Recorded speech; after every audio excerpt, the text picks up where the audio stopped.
America ने Kabul airport पर अगले 24 से 36 घंटे के बीच फिर से आतंकी धमाके की आशंका जताई है। इससे पहले अमेरिका खुफिया एजेंसियों ने काबुल एयरपोर्ट पर आतंकी हमले की आशंका जाहिर की थी, जो 26 अगस्त को सही साबित हुई। हमले के अलर्ट के बाद अमेरिकी सैनिकों ने एयरपोर्ट के 3 गेट और कुछ हिस्सों को खाली कर दिया है। काबुल एयरपोर्ट पर फिर दिखा तालिबान राज का खूनी मंजर। काबुल एयरपोर्ट के बाहर से लोगों की भीड़ को हटाने के लिए और एयरपोर्ट से लोगों को भगाने के लिए तालिबानी लड़ाकों ने हवा में कई राउंड फायर किए।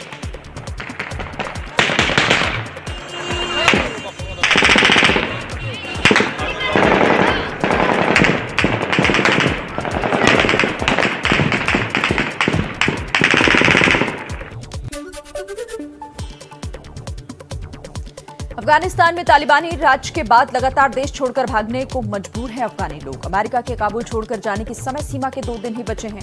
उससे पहले ज्यादा से ज्यादा संख्या में लोग यहां से निकलना चाहते हैं। कल ब्रिटेन ने 15,000 अफगान और ब्रिटिश नागरिकों को निकालकर अपना रेस्क्यू ऑपरेशन खत्म करने की घोषणा की। तालिबान ने भारत के साथ संबंध सुधारने की इच्छा जाहिर की। तालिबान के राजनीतिक मामलों के उप प्रमुख शेर मोहम्मद अब्बास स्टानिकजई का ये बयान तालिबान की तरफ से भारत को लेकर पहला बयान है। शेर मोहम्मद ने कहा है कि भारत महत्वपूर्ण देश है और हम भारत के साथ व्यापार और आर्थिक संबंध सुधारने को इच्छुक हैं।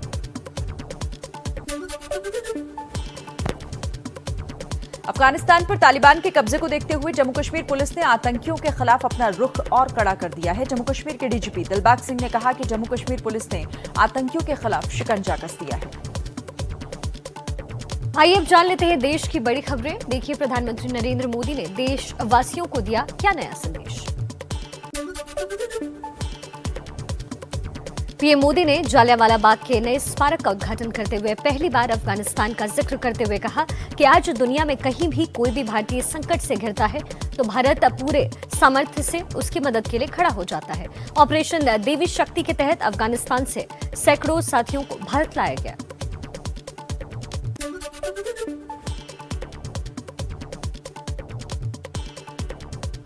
ये घटनाएं हमें याद दिलाती हैं कि राष्ट्र के रूप में हर स्तर पर आत्मनिर्भरता और आत्मविश्वास क्यों जरूरी है, कितना जरूरी है। इसलिए आज जब हम आजादी के 75 साल मना रहे हैं तो ये आवश्यक है कि हम अपने राष्ट्र की बुनियाद को मजबूत करें, उस पर गर्व करें।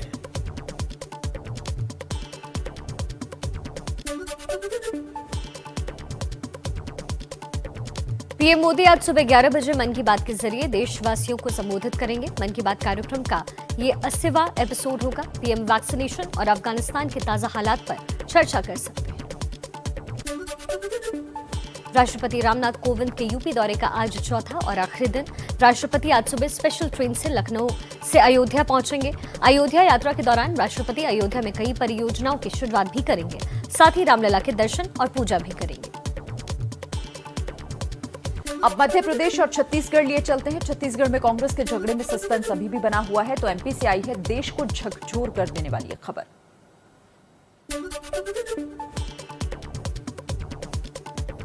छत्तीसगढ़ के सीएम को लेकर जारी लड़ाई जारी है और या खत्म हो गई है, ये फिलहाल अभी भी सवाल बना हुआ है, क्योंकि सीएम भूपेश बघेल दिल्ली से वापस रायपुर लौट गए हैं, जहां उनका भव्य स्वागत हुआ। कांग्रेस हाईकमान ने सीएम बघेल को 2.5 साल बाद मुख्यमंत्री का पद छोड़ने के लिए कहा था। रायपुर पहुंचकर बघेल ने क्या कहा, सुनिए।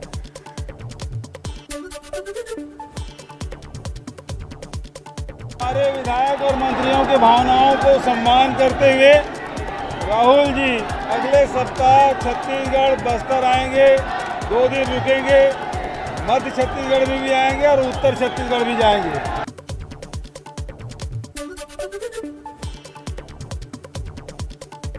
छत्तीसगढ़ के मुख्यमंत्री पद के दावेदार टीएस सिंहदेव भी दिल्ली से रायपुर लौट गए हैं। सिंहदेव ने कहा कि हाईकमान ने फैसला सुरक्षित रख लिया है। जीवन में एक चीज स्थायी तौर पर देखी है और वो है परिवर्तन। फैसला जरूर आएगा। टीएस सिंहदेव भी दावा करने में पीछे नहीं रहे।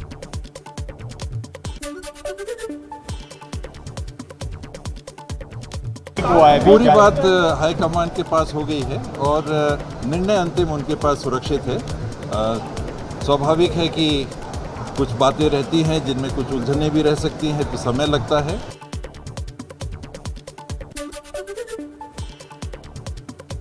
नीमच की घटना को लेकर राजनीति भी शुरू हो गई। कांग्रेस ने घटना को लेकर शिवराज सरकार से सवाल पूछा है कि आखिर एमपी में ये क्या हो रहा है, जिसके बाद बीजेपी की ओर से कहा गया कि इस केस की हर पहलू से जांच करवाएंगे, जो भी दोषी होगा उसे बख्शा नहीं जाएगा। और देखिए, अपनी सियासत को लेकर सुर्खियों में रहने वाले बिहार से क्या नया अपडेट मिला है, आइए वो भी देख लें तेज रफ्तार से। जेडीयू की आज दोपहर 3 बजे राष्ट्रीय परिषद की बैठक शुरू होगी। ललन सिंह के राष्ट्रीय अध्यक्ष बनने के बाद ये पहली बैठक होगी। बैठक में यूपी समेत आने वाले 5 राज्यों के चुनाव पर चर्चा होगी। इसके साथ ही संगठनात्मक स्तर पर मजबूती की चर्चा को लेकर भी बैठक होगी। जेडीयू की आज होने वाली बैठक से पहले पार्टी दफ्तर के बाहर जो पोस्टर लगाए गए हैं उनमें सिर्फ नीतीश कुमार की तस्वीर है और किसी नेता की तस्वीर नहीं है। जाहिर है नीतीश ने संकेत दे दिया है कि पार्टी के बॉस वही है।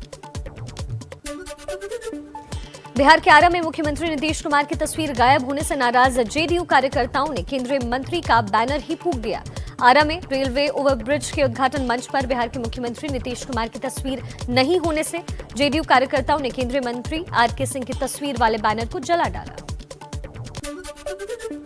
पिछले कुछ दिनों से भाई से खटपट के मामले में सुर्खियों में रहे लालू यादव के बड़े बेटे तेज प्रताप को कपिल शर्मा के कॉमेडी शो दी कपिल शर्मा से बुलावा आया है।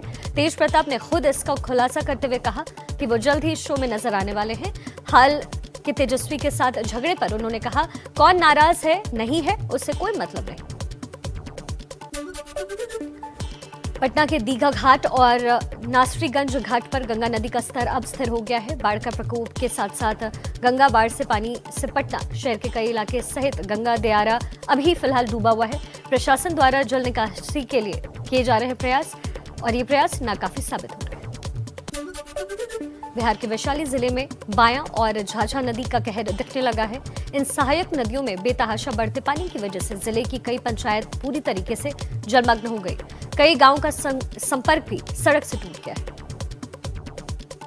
और राजधानी दिल्ली के पड़ोसी प्रदेश हरियाणा में कल खूब बवाल हुआ। उस बवाल में अब क्या नया हुआ है, ये भी जानते हैं। इस मामले में राजनीति भी गर्मा गई है। कांग्रेस नेता रणदीप सुरजेवाला ने ट्वीट कर हरियाणा सरकार से जवाब मांगा। किसान नेता गुरनाम सिंह चढ़ूनी ने केस दर्ज करने की मांग की।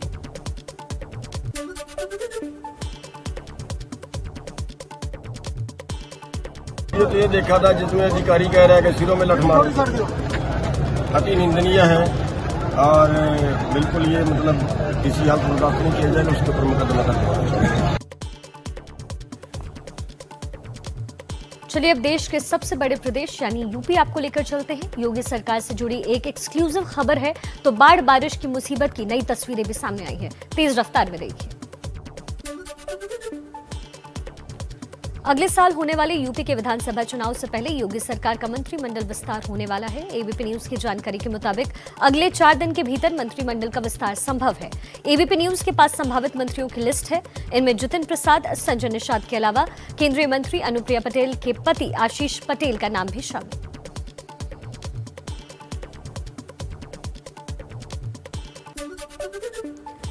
अयोध्या में बनने वाले भव्य राम मंदिर की नींव का कार्य तकरीबन पूरा होने वाला है। 2 दिन की बैठक के बाद राम जन्मभूमि तीर्थ क्षेत्र ट्रस्ट ने कहा कि मंदिर की नींव का बचा हुआ काम 15 सितंबर तक पूरा हो जाएगा।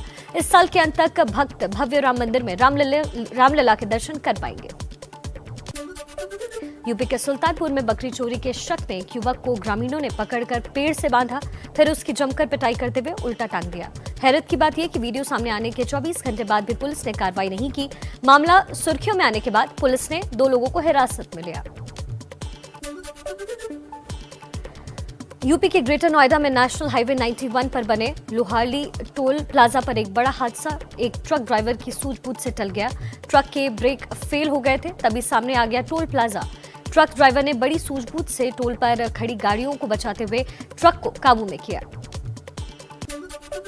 पहाड़ों पर लगातार हो रही बारिश की वजह से यूपी के बिजनौर जिले में गंगा और दूसरी नदियों का जलस्तर तेजी से बढ़ता नजर आ रहा है, जिसकी वजह से गंगा कटान कर रही है और किसानों की सैकड़ों बीघा गन्ने और धान की लहलहाती फसल बाढ़ की चपेट में आती नजर आ रही है। यूपी के महाराजगंज में लगातार हो रही बारिश से महाराजगंज के बकुल डीहा ग्राम सभा क्षेत्र को जोड़ने वाला पुल पानी के तेज दबाव के कारण टूटकर बह गया है। महाराजगंज जनपद के नौतनवा एवं निचलौल तहसील क्षेत्र के गांव बाढ़ के पानी से घिर गए हैं और कई गांवों में भी बाढ़ का पानी घुस चुका है। यूपी के बलरामपुर में राप्ती नदी खतरे के निशान से 20 सेंटीमीटर ऊपर बह रही है। तकरीबन 150 गांव राप्ती के पानी से घिरे हुए हैं। अब तक किसानों की सैकड़ों हेक्टेयर खेत और फसल नदी में समा चुकी है। गांव के लोग घर छोड़कर सुरक्षित स्थानों पर जाने को मजबूर हुए। और उत्तराखंड में पहाड़ों से आफत बरस रही है। कहां कहां पर मुसीबत टूटी है लोगों पर, यह भी देख लें।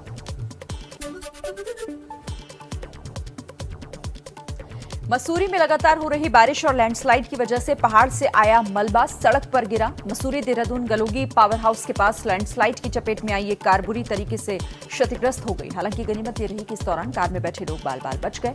लैंडस्लाइड की वजह से मसूरी देहरादून मार्ग पर भी लंबा जाम लगा है। उत्तराखंड में लगातार हो रही बारिश और लैंडस्लाइड की वजह से बद्रीनाथ और गंगोत्री हाईवे समेत राज्य की 166 सड़कों पर सुरक्षा के लिहाज से इन्हें बंद कर दिया गया है। बंद हो गई है ये। जगह जगह मलबा गिरे होने की वजह से लोगों को आवाजाही में भी दिक्कतें आ रही हैं। एसडीआरएफ की टीम राहत और बचाव कार्य में लगी है। उत्तराखंड के पहाड़ी क्षेत्रों में लगातार हो रही बारिश अब मैदानी क्षेत्रों में भी अपना कहर बरपाने लगी है। हरिद्वार के राजाजी टाइगर रिजर्व पार्क से गुजरने वाली रवासन नदी देर रात से ही अपने उफान पर है, जिससे आसपास के गांवों में बाढ़ का खतरा बना हुआ है। पास के ही गैंडी खाता गुज्जर बस्ती में भी बारिश के कारण बाढ़ जैसे हालात पैदा हो गए हैं। लोगों को अपने घरों से बाहर शरण लेनी पड़ रही है।